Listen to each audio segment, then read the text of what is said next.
Hello everyone, मेरा नाम है दिवाकर पारिक और आज इस वीडियो में मैं शेयर करने वाला हूं कि कैसे मैंने 21 की एज के अंदर एसएससी सीजीएल 2025 क्वालिफाई किया and office superintendent in income tax की पोस्ट को सिक्योर किया। इस वीडियो के अंदर मैं अपनी डे 1 से लेके फाइनल सिलेक्शन तक की पूरी जर्नी बताने वाला हूं, कैसे मैंने प्रिपरेशन की, कैसे मैंने अपने बेसिक्स क्लियर किए और हर सब्जेक्ट की मेरी क्या क्या अप्रोच रही। अगर मैं बेसिक से बताऊं तो मैंने मेरी 11th and 12th science maths background से की थी, जिसके कारण मेरी मैथ एंड रीजनिंग के बेसिक्स थोड़े अच्छे थे। लेकिन जितनी मेरी मैथ और रीजनिंग अच्छी थी उतनी ही ज्यादा इंग्लिश एंड जीके खराब थी। मैंने जब अपना पहला सीजीएल का मॉक दिया था तो मेरे 200 में से बस 90 नंबर आए थे।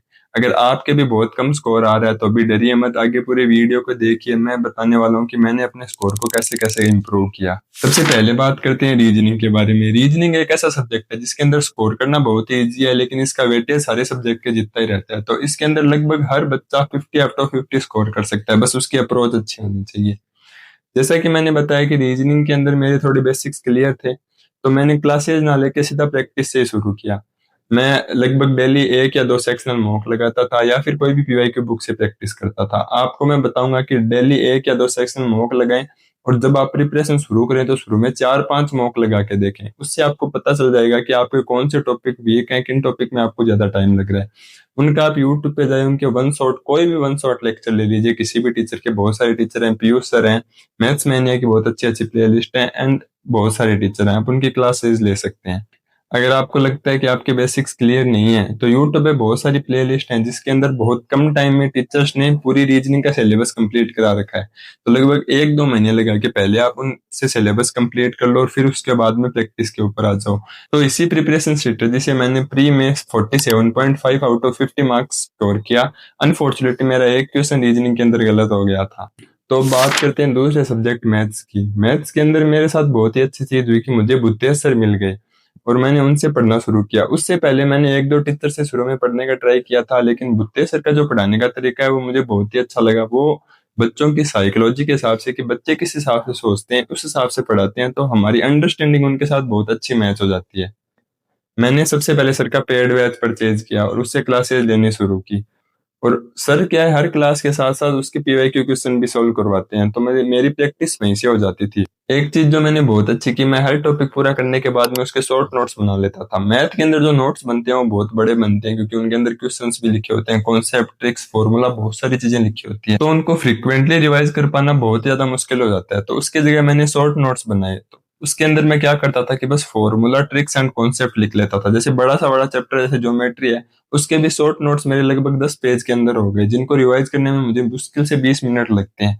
तो उनको मैं फ्रीक्वेंट रिवाइज कर लेता था, जैसे 10-15 दिन से उनको एक बार रिवाइज कर लेता था। वहीं अगर आपको ज्योमेट्री का पूरा नोट्स रिवाइज करने हैं तो उसके अंदर ही आपको 10 दिन लग जाएंगे। तो ये चीज मेरे बहुत काम आई। मैंने शॉर्ट नोट्स कैसे बनाए और शॉर्ट नोट्स बनाने की अप्रोच क्या होनी चाहिए ये मैं अगले वीडियो के अंदर आपके साथ शेयर कर दूंगा। सिलेबस कंप्लीट होने के बाद में मैंने बस प्रैक्टिस पे ध्यान दिया। पीवाईक्यू क्वेश्चन सोल्व करता था, सेक्शनल मॉक लगाता था, फुल मॉक लगाता था। मॉक या प्रैक्टिस में मुझे जिन भी टॉपिक में दिक्कत होती उन टॉपिक को या तो मैं रिवाइज कर लेता या सर का वीडियो जाके दोबारा देख लेता। मैथ के अंदर एक चीज जो मैंने बहुत अच्छी की वो थी कैलकुलेशन स्ट्रॉन्ग करना। हाँ, मुझे थोड़ा इसके बारे में लेट पता चला कि कैलकुलेशन की भी अलग से प्रैक्टिस करनी चाहिए, लेकिन एटलीस्ट मुझे पता चल गया। और इस बार तो कैलकुलेशन को स्ट्रॉन्ग करना और ज्यादा जरूरी हो गया है क्योंकि इस बार से सेक्शनल टाइमर आ गया और 15 मिनट में 25 क्वेश्चन करने हैं। तो कैलकुलेशन की स्पीड इंप्रूव करने के लिए मैंने क्या किया, एक तो मैंने 1 से लेकर 30 तक स्क्वायर याद किए जिन्हें मैं रोज लिखता था। 1 से लेकर 20 तक क्यूब रोज लिखता था। रैंडम किन्हीं भी नंबर को दिमाग में जोड़ने की प्रैक्टिस करता रहता था, उन्हें घटाने की, गुणा करने की प्रैक्टिस करता रहता था। एक मैंने जो फिक्स परसेंटेज की वैल्यू है वो याद की, जिससे अर्थमेटिक के अंदर मुझे बहुत ज्यादा फायदा हुआ। और एक चीज मैंने और की कि टेलीग्राम पे बहुत सारे कैलकुलेशन के क्विज के ग्रुप हैं या चैनल है, उनको मैंने ज्वाइन कर लिया। तो उन पे रोज क्विजेज आती थी, उनको मैं सॉल्व करता था, जिससे मेरे कैलकुलेशन का पार्ट बहुत स्ट्रांग हो गया और इससे मैंने मैथ के अंदर 50 आउट ऑफ 50 स्कोर किया। अब बात करते हैं मोस्ट इंपॉर्टेंट सब्जेक्ट इंग्लिश के बारे में। इंग्लिश का वेटेज सीजीएल में सबसे ज्यादा है और मैं रहा हिंदी मीडियम का स्टूडेंट जिसकी इंग्लिश पहले से ही वीक थी। इसमें मेरे साथ सबसे अच्छी चीज हुई कि मेरी बहन ने शुरू में मुझे रानी मैम से इंट्रोड्यूस करवा दिया और मैंने रानी मैम का अचीवर्स करके एक बैच होता है वो परचेज कर लिया, जिसके अंदर comprehension, grammar, vocab and practice सब कुछ इंक्लूडेड था। ग्रामर के लिए तो बस मैंने बेसिक से सारे लेक्चर्स कंप्लीट किए और साथ साथ मैम जो पीवाईक्यू से प्रैक्टिस कराते थे वो प्रैक्टिस करता रहता था, जिससे मेरे कॉन्सेप्ट ग्रामर के अंदर अच्छे हो गए।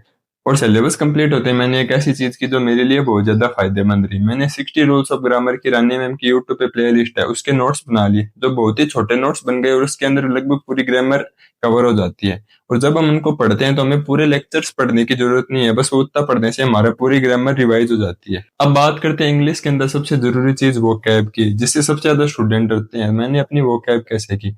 वोकैब में तीन चार चीजें होती हैं: antonym, synonym, one word substitution and idiom and phrase.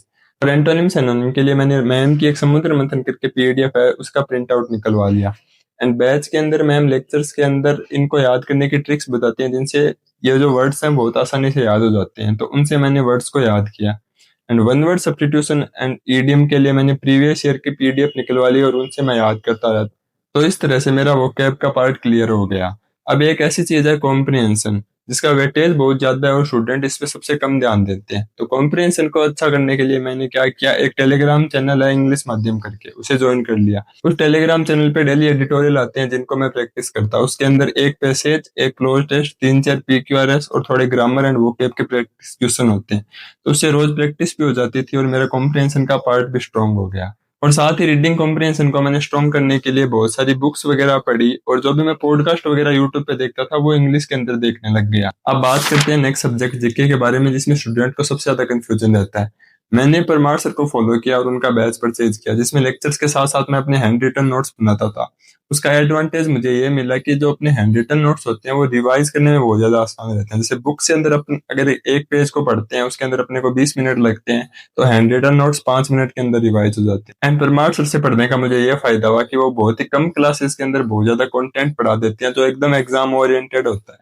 Syllabus complete होने के बाद में मैंने यूट्यूब से परमार सर की एफआरबी सीरीज की क्लासेस लेनी शुरू कर दी, जिससे मेरा रिवीजन बहुत अच्छा हो गया। तो ये सब करके मैंने 7-8 महीने में अपना सिलेबस कंप्लीट कर लिया और सितंबर में मैंने प्री दिया, जो मेरा ठीक ठाक मार्क्स से क्वालिफाई हो गया।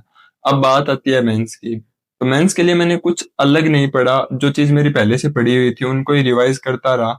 रीजनिंग के लिए मैं बस डेली 1 या 2 सेक्शन मॉक देता था, और कुछ टॉपिक जो मेंस के अंदर नए हैं उनकी मैंने यूट्यूब से जाके क्लासेस ले ली। एंड इंग्लिश में ग्रामर के लिए मैंने बस 60 रूल्स ऑफ ग्रामर को रिवाइज किया। एंड कॉम्प्रिहेंशन के लिए रोज एक इंग्लिश माध्यम का एडिटोरियल लगाता, और साथ ही जो सीजीएल प्री के अंदर पैसेज और पीक्यूआरएस पूछे गए थे उनको मैंने प्रिंट आउट निकलवा लिया और उनकी प्रैक्टिस करता था। एंड वो कैब के लिए भी मैंने बस समुद्र मंथन की पीडीएफ को रिवाइज किया और सीजीएल के अंदर जो भी नई वो कैब पूछी गई थी उसकी पीडीएफ निकाल के उसको रिवाइज कर लिया। तो इस तरह से हिंदी मीडियम बैकग्राउंड होने के बाद भी मैंने सीजीएल मेंस में इंग्लिश में अच्छा खासा स्कोर कर लिया। तो अब बात करते हैं मैथ की। मैथ के लिए भी मैंने कुछ अलग नहीं पढ़ा, जो भी मेरे शॉर्ट नोट्स बनाए हुए थे उनको रिवाइज करता था। 1-2 टॉपिक जो नए हैं उनकी यूट्यूब से मैंने क्लासेस ले ली और उनके नोट्स बना लिए।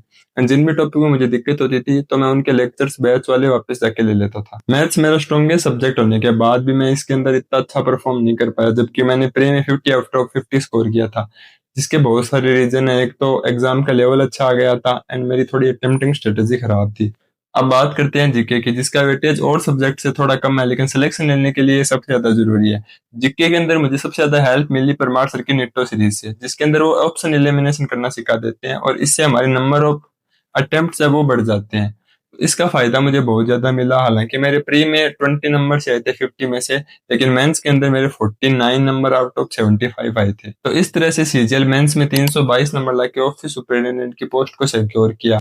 तो इस वीडियो में मैं सब कुछ डिटेल के अंदर आपको नहीं बता पाया, जैसे मॉक अटेम्प्टिंग स्ट्रेटेजी क्या होनी चाहिए, हर सब्जेक्ट के बारे में डिटेल के अंदर कैसे कैसे हमें पढ़ना है एंड कैलकुलेशन को कैसे स्ट्रॉन्ग करना है। तो इन सब चीजों के बारे में मैं वीडियो आगे लाता रहूंगा, तो चैनल को सब्सक्राइब जरूर कर लें। और मैं छोटे छोटे वीडियो हैं जो इंस्टाग्राम रील्स पे डालता रहता हूँ, ये मेरा इंस्टाग्राम हैंडल है, तो इसको फॉलो कर लो।